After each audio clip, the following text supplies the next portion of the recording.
पाकिस्तान में ही कुलभूषण जाधव के परिवार के साथ बदसलूकी के मामले पर वाशिंगटन डीसी में भारतीय और बलूच मूल के लोगों ने जमकर पाकिस्तान के खिलाफ प्रदर्शन किया और कहा, चप्पल चोर पाकिस्तान है। वाशिंगटन डीसी में पाकिस्तान एम्बेसी के बाहर अमेरिका में रह रहे भारतीय और बलूच लोगों ने आज जमकर प्रदर्शन किया। कुलभूषण जाधव की मां और पत्नी के साथ मुलाकात के दौरान पाकिस्तान ने जो रवैया अख्तियार किया था, प्रदर्शनकारी उसका विरोध कर रहे थे। प्रदर्शनकारियों ने पाकिस्तान को चप्पल चोर कहकर बुलाया। चप्पल चोर पाकिस्तान, चप्पल चोर पाकिस्तान, चप्पल चोर पाकिस्तान, चप्पल चोर पाकिस्तान। इतना ही नहीं, प्रदर्शनकारी पाकिस्तान को देने के लिए चप्पल भी लेकर आए थे। आपको बता दें कि 25 दिसंबर को पाकिस्तान की जेल में बंद कुलभूषण जाधव से मिलने उनकी मां और पत्नी इस्लामाबाद गए थे।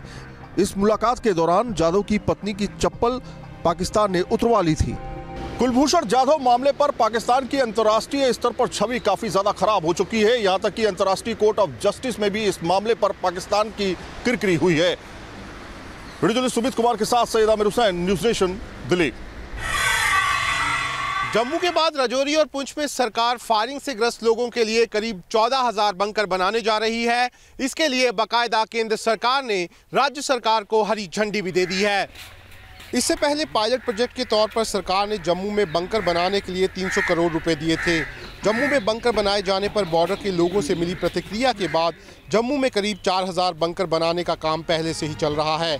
इसके साथ अब सरकार ने राजौरी के LOC से सटे गाँव में 7,298, जबकि पुंछ में LOC से सटे गाँव में 7,162 बंकर बनाने का काम शुरू करने के लिए कहा है।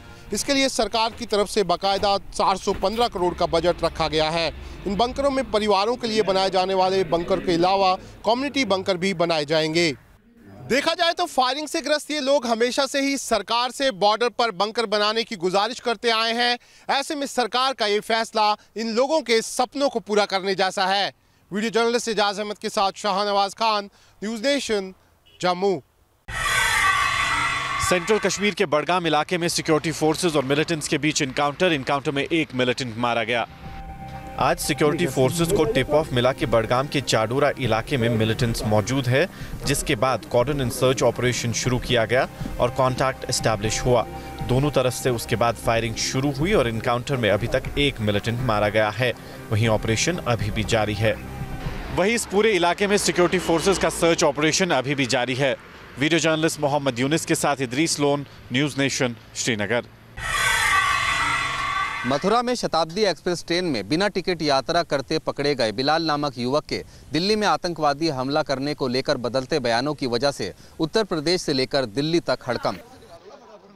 बिलाल वानी नाम का कश्मीर का युवक जब ट्रेन में बिना टिकट पकड़ा गया, तब उसने TTE से कहा कि वो दिल्ली के अक्षरधाम मंदिर में धमाका करने जा रहा है, जिसके बाद GRP ने उसको UP ATS को सौंप दिया।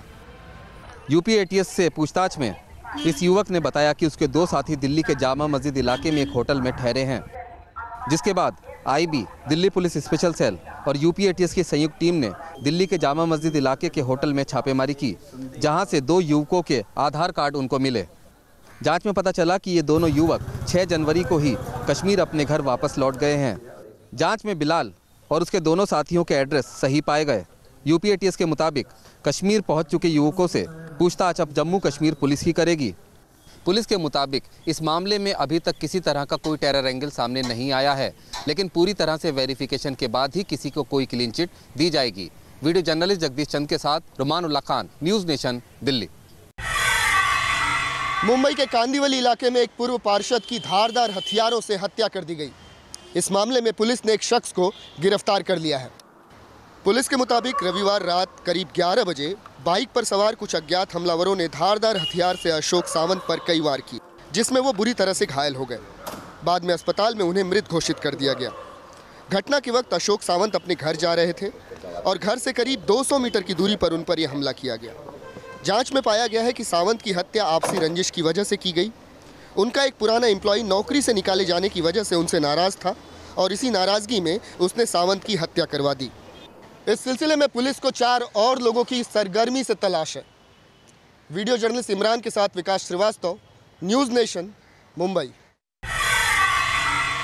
दिल्ली सरकार के तमाम इंतजामों के बावजूद पिछले 6 दिनों में 44 लोगों की जान ठंड की वजह से गई है।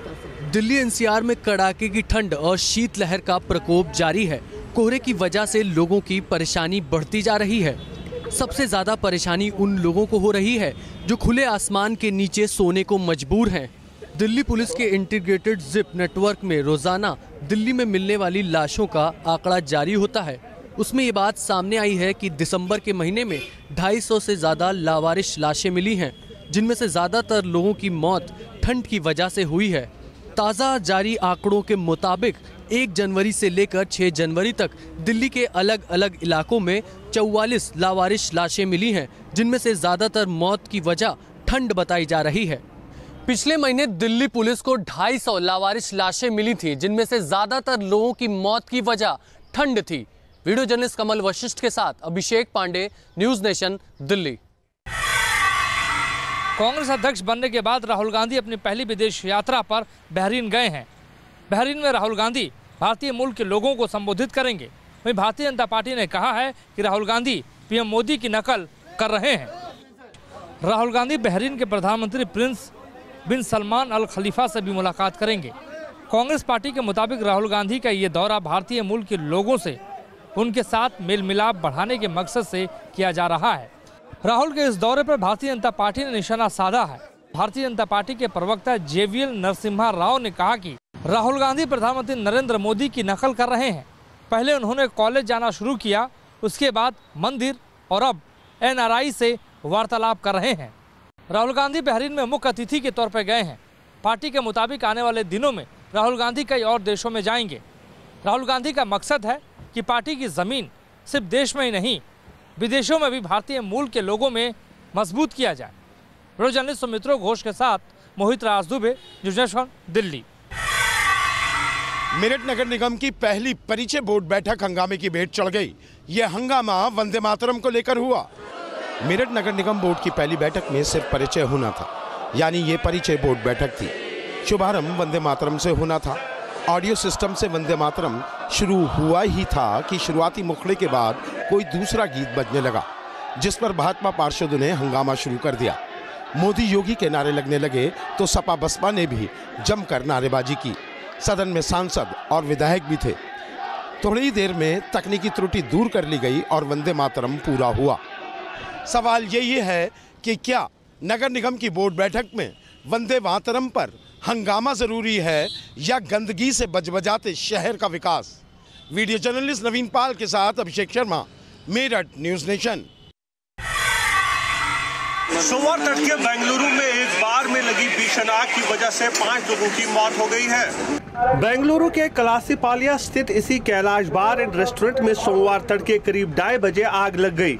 देखते ही देखते पूरा बार आग की लपटों में समा गया। दमकल विभाग के अधिकारी तुरंत मौके पर पहुंचे और 2 घंटों की मशक्कत के बाद आग को बुझाने में कामयाब हुए। इस हादसे में बार में काम करने वाले 5 लोगों की मौत हो गई है।